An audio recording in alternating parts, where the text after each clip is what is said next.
Welcome to Success Story Building. আচ্ছা, একটু কল্পনা করুন তো। ধরুন আমরা খুব সুন্দর করে আঁকা একটা প্রাচীন রূপকথার গল্পের বই খুলছি, কিন্তু না, এই বইয়ের ছবি আর গল্পগুলো কোনো নিছক কল্পনা বা রূপকথা নয়। এগুলো হলো এমন সব অদেখা ঐশী প্রজ্ঞা আর অলৌকিক ঘটনার সংকলন, যা একেবারে সত্যি।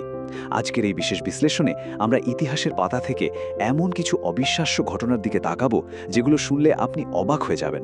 মানবীয় সীমাবদ্ধতা আর স্রষ্টার অসীম পরিকল্পনার মধ্যে আসলে কেমন একটা অদ্ভুত সেতুবন্ধন আছে, সেটাই আমরা দেখব। তো চলুন শুরু করা যাক। শুরুতেই একটা বিশাল রহস্যের কথা বলি।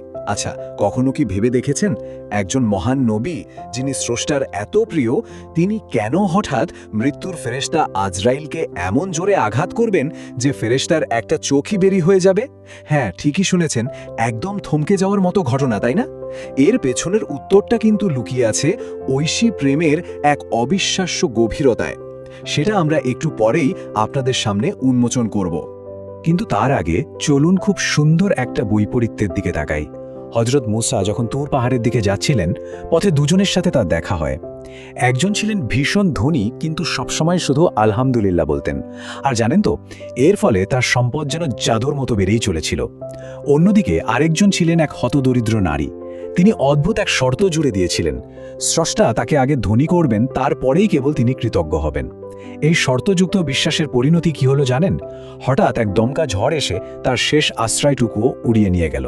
তবে কৃতজ্ঞতার সবচেয়ে চরম, একেবারে চূড়ান্ত দৃষ্টান্তটা কিন্তু এক হাত পাহীন যুবকের। তুর পাহাড়ে গিয়ে মুসা নবী যখন জানতে পারলেন যে এই পঙ্গু যুবকটিকে সৃষ্টি করা হয়েছে মৃত্যুর পর জাহান্নামের একটা ছিদ্র বন্ধ করার জন্য, তিনি একেবারে স্তব্ধ হয়ে গিয়েছিলেন। কিন্তু সবচেয়ে অবাক করা ব্যাপার কি জানেন?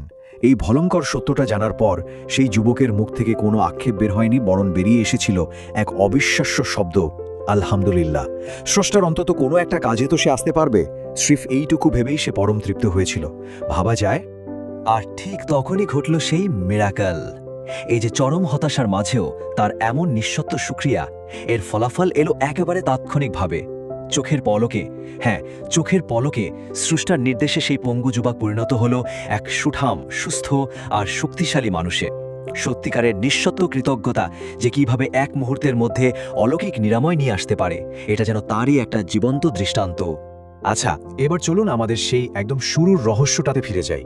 মনে আছে তো, মৃত্যুর ফেরেশতা আজরাইল যখন মুসা নবীর রূহ কবজ করতে এলেন, নবী তাকে বাধা দিয়ে বসেছিলেন। নবী স্পষ্ট জানিয়ে দিলেন যে মুখ দিয়ে তিনি স্রষ্টার সাথে কথা বলেছেন আর যে চোখ দিয়ে স্রষ্টার আলো বা নূর দেখেছেন, সেই পবিত্র পথগুলো দিয়ে তিনি কোনোভাবেই মৃত্যুর ফেরেশতাকে প্রবেশ করতে দেবেন না। আসলে এটা কোনো সাধারণ রাগ বা ক্ষোভ ছিল না, এটা ছিল নিজের রবের সাথে তার পবিত্র সংযোগগুলোর প্রতি এক তীব্র প্রতিরক্ষামূলক ভালোবাসা। আর ঠিক সেই তীব্র আবেগ থেকেই তিনি ওই আঘাতটা করেছিলেন।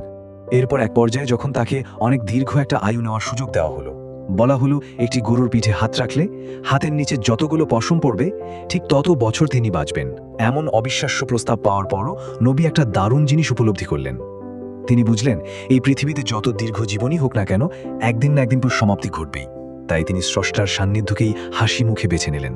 আর এরপর জান্নাত থেকে পাঠানো একটা পবিত্র আপেলের সুঘ্রাণ নেওয়ার মাধ্যমেই ভীষণ শান্তিতে আর সম্মানের সাথে তার রূহ কবজ করা হয়।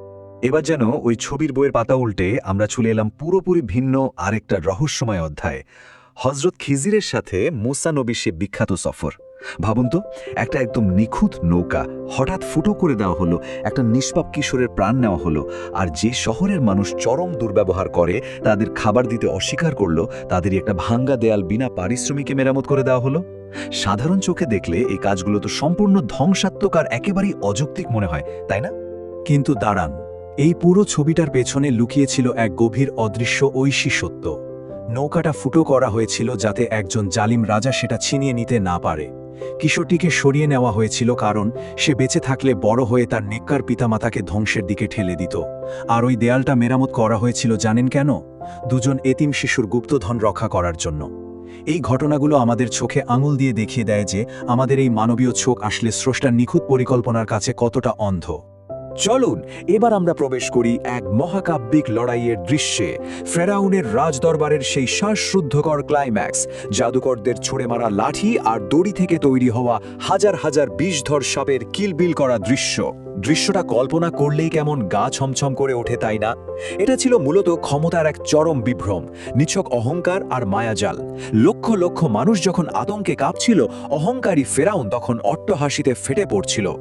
কিন্তু ঠিক এরপর যা ঘটল তা যেন পুরো ইতিহাসই বদলে দিল। নবীর হাতের সেই সাধারণ লাঠিটা যখন চোখের সামনে এক বিশাল অজগরের রূপ নিয়ে জাদুর সমস্ত সাপগুলোকে এক এক করে গিলে ফেলল, জাদুকরেরা সঙ্গে সঙ্গে আসল সত্যটা বুঝে গেল। তারা বুঝতে পারল জাদু মানুষের চোখকে হয়তো সাময়িক ধোঁকা দিতে পারে, কিন্তু বাস্তবতাকে কোনোদিনও বদলাতে পারে না। কোনো উপায় না দেখে মুহূর্তের মধ্যেই রাজ্যের সেরা জাদুকরেরা সেই অসীম ঐশী শক্তির সামনে সিজদায় লুটিয়ে পড়ল। আর সেই সংঘাতে চূড়ান্ত পরিণতিটাও এলো খুব দ্রুত। রাতের অন্ধকারে বিশ্বাসীদের সেই মরিয়া হয়ে ছুটে চলা আর তাদের পিছু নেওয়া ফেরাউনের হিংস্র বিশাল বাহিনী। ভোরে লোহিত সাগরের তীরে দাঁড়িয়ে সবাই দেখল সামনে উত্তাল সাগর আর পেছনে নিশ্চিত মৃত্যুর হাতছানি। কিন্তু সকালের আলো ফুটতেই ঘটে গেল সেই অবিশ্বাস্য অলৌকিক ঘটনা।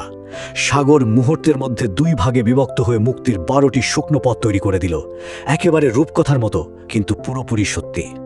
অন্যদিকে অহংকারের শেষ পরিণতি যে কতটা ভয়াবহ হতে পারে সেটা তো আপনারা বুঝতেই পারছেন। পানির সেই বিশাল প্রাচীর যখন জালিম ফেরাউনের উপর হুড়মুড় করে ভেঙে পড়ল, ঠিক সেই চরম মুহূর্তে সে স্রষ্টার প্রতি বিশ্বাস আনল। কিন্তু আহারে, তখন বড্ড দেরি হয়ে গেছে। একদম মৃত্যুর মুখোমুখি দাঁড়িয়ে এমন অহংকারী অনুশোচনার তো আসলে কোনো মূল্যই নেই, তাই না? আর সেই কারণে তার সেই শেষ মুহূর্তের ফরিয়াদ চিরতরে প্রত্যাখ্যাত হলো। আমাদের আজকের এই পুরো বিশ্লেষণটা আসলে আমাদের এক দারুণ উপলব্ধির সামনে এনে দাঁড় করায়।